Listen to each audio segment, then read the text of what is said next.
Hello everybody, welcome back to my YouTube channel. So guys, in this video I'm gonna be showing you how to use AI DJ on Spotify. So guys, let's get started without wasting any time. So guys, you can see here is my Spotify menu. You can see here. So if you open and it's showing this type of error, then you have to go to search, and if it's showing music option, just simply have to tap on that and you can easily see AI DJ.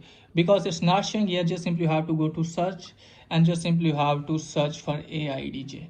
Now you can see here is recent search, because I have already searched this one. So as you can see guys, just simply have to write this one and you can see this type of interface. Just simply have to tap on that and wait some second from here guys, and after that guys, what you need to do is just simply you have to tap on that, because I'm going to tap here and it's not working for me because I don't have premium Spotify. So you have to subscribe premium Spotify, and after that you can easily use it.